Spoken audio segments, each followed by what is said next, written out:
ಹರೇ ಶ್ರೀನಿವಾಸ. ನಮಸ್ಕಾರ ವೀಕ್ಷಕರೇ. ಕರಿಬೇವಿನ ಪುಡಿ ಮಾಡ್ಲಿಕ್ಕತ್ತೀನಿ. ಇದು ಹೆಂಗ ಮಾಡೋದು ನೋಡೋಣ. ಇದಕ್ಕೆ ಬೇಕಾದ ಸಾಮಗ್ರಿ: ಕರಿಬೇವು, ಕಡಲೆಬೇಳೆ, ಉದ್ದಿನಬೇಳೆ, 1 ಸ್ಪೂನ್ ಅಷ್ಟು ಜೀರಿಗೆ, 2 ಸ್ಪೂನ್ ಎಳ್ಳು, ಸ್ವಲ್ಪ ಶೇಂಗಾ ನಾವು ಹುರ್ಕೊಂಡಿದ್ವಿ, ಅರಿಶಿನ ಪುಡಿ, ಇಂಗು, ಹವೀಜ ಬೇಕು ಒಂದು ಸ್ವಲ್ಪ, ಒಣಮೆಣಸಿನ್ಕಾಯಿ. ಈಗ ಸ್ಟವ್ ಆನ್ ಮಾಡ್ಕೊಂಡು ಸ್ವಲ್ಪ ಎಣ್ಣೆ ಹಾಕೋಬೇಕು. ಈಗ ಇದ್ರಾಗ ಉದ್ದಿನಬೇಳೆ, ಕಡಲೆಬೇಳೆ ಹಾಕಬೇಕು.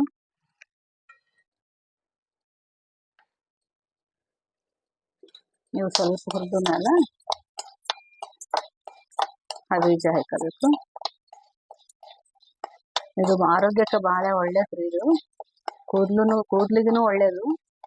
ದಿನ 1 ಸ್ಪೂನ್ ಅಷ್ಟು ತಗೋನೇಬೇಕು.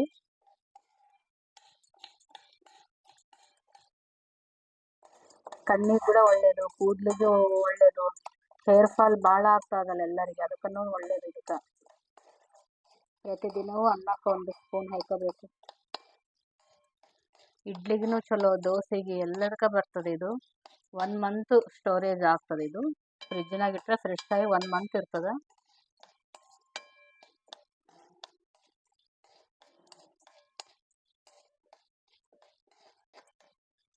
ಈಗ ಇದು ಸ್ವಲ್ಪ ಹುರಿದವ. ಇದ್ರಾನೇ ಹವೀಜ ಹಾಕೋಬೇಕು, ಜೀರಿಗೆನೂ ಹಾಕೋಬೇಕು, ಎಳ್ಳನ್ನು ಹಾಕ್ಬೇಕು ಇದ್ರಾನೆ.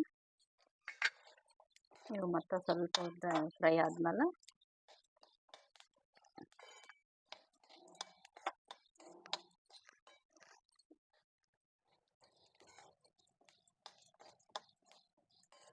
ಶೇಂಗಾನು ಹಾಕಬೇಕು. ನಾ ಶೇಂಗಾ ಹುರ್ಕೊಂಡೇನಿ, ಮೊದಲೇ ಹುರಿದು ಶೇಂಗಾನೇ ತಗೊಂಡೇನಿ. ಈಗ ಇದ್ರಾನೆ ಒಣಮೆಣಸಿನ್ಕಾಯಿ ಹಾಕಬೇಕು.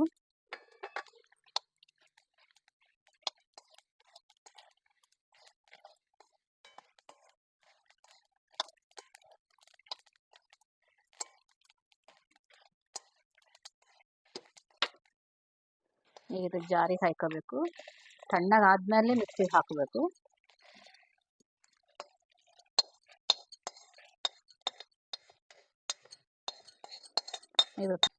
ಇದು ತಣ್ಣಗೆ ಆಗ್ತಾ ಇರ್ತದೆ. ಸ್ವಲ್ಪ ಹೊತ್ತು ನಾವು ಅಷ್ಟುವರೆಗೆ ಕರಿಬೇವು ಹುರ್ಕೋಬೇಕು. ಈಗ ಇದರ ಕರಿಬೇವು ಹಾಕ್ಬೇಕೆಲ್ಲ.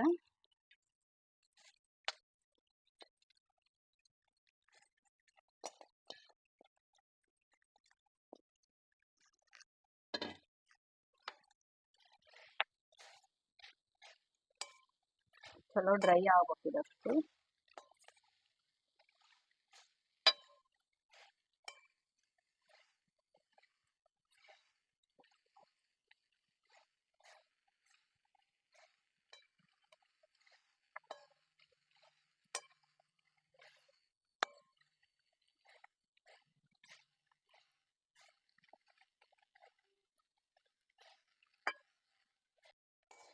ನೋಡ್ರಿ ವೀಕ್ಷಕರೇ, ಈಗ ಆಗ್ಯದ ಇದು.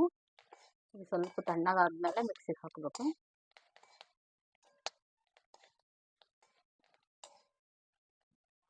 ಈಗ ಇದ್ರಾಗ ನಾವು ಹುರ್ಕೊಂಡದ್ದು ಶೇಂಗಾ ಹಾಕಬೇಕು,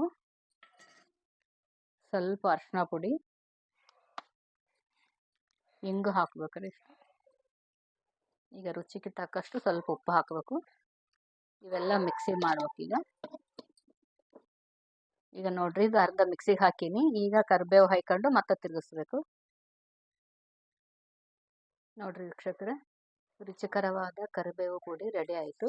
ಇದು ತಣ್ಣಗಾದ್ಮೇಲೆ ಒಂದು ಡಬ್ಬಿಗೆ ಸ್ಟೋರೇಜ್ ಇಟ್ಕೊಂಡ್ರೆ 1 ಮಂತ್ ಇರ್ತದ್ರಿ. ಇದು ಏನು ಕೆಟ್ಟೋಗೋದಿಲ್ಲ, ಆರೋಗ್ಯಕ್ಕೂ ಒಳ್ಳೇದು.